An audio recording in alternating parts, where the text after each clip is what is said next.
On April 23, 2025, Florida State University became the site of yet another tragedy that has become all too familiar in America. At 2:47 p.m., shots rang out inside the university's Bellamy building, a central academic hub on campus. Students scattered, barricaded classrooms, and posted frantic messages across social media.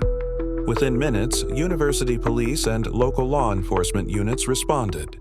The shooter, identified as 20-year-old FSU student Phoenix Ikner, was apprehended without resistance on the scene.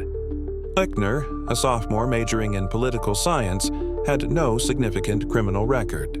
Preliminary investigations revealed that he had recently been struggling with severe mental health issues, which had gone largely unaddressed despite warning signs. According to classmates and professors, Ikner had increasingly isolated himself and exhibited erratic behavior in the weeks leading up to the attack. Armed with a legally purchased semi-automatic handgun, Ikner opened fire on the second floor of the building. 2 students were killed instantly. 6 others sustained injuries ranging from minor to critical. Police have stated that the attack appeared to be random, with no evidence suggesting Ikner targeted specific individuals.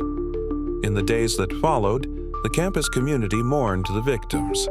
Vigils were held across Tallahassee. The administration at FSU announced expanded counseling services and initiated a full security review. Calls for gun reform resurfaced nationwide, echoing familiar demands for stricter background checks, mental health screenings, and limits on campus firearm access. Analysts and advocates pointed out systemic failures. Despite red flags, Ikner faced no intervention from the university or local mental health services. Under Florida law, purchasing a firearm requires minimal checks, and no red flag law was triggered to prevent Ikner from legally buying the weapon. Political responses were predictable and polarized. Some lawmakers emphasized mental health reform.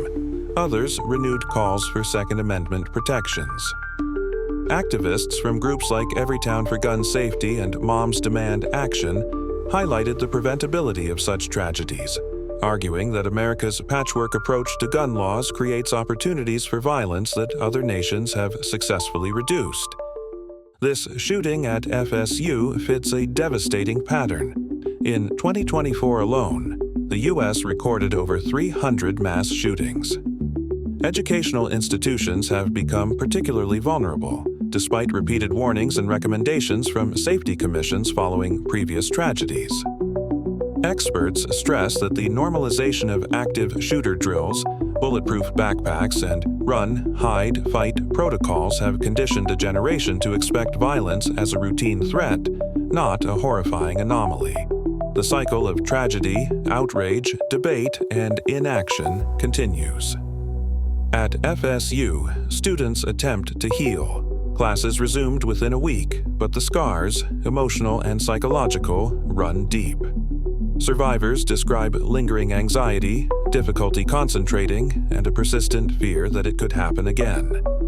The question remains, when confronted with overwhelming evidence of recurring failure, why does America fail to act? The shooting at Florida State University stands not just as an isolated horror, but as another urgent call to examine the nation's priorities.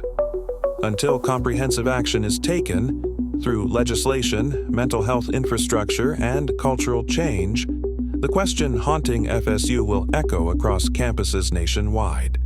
How many more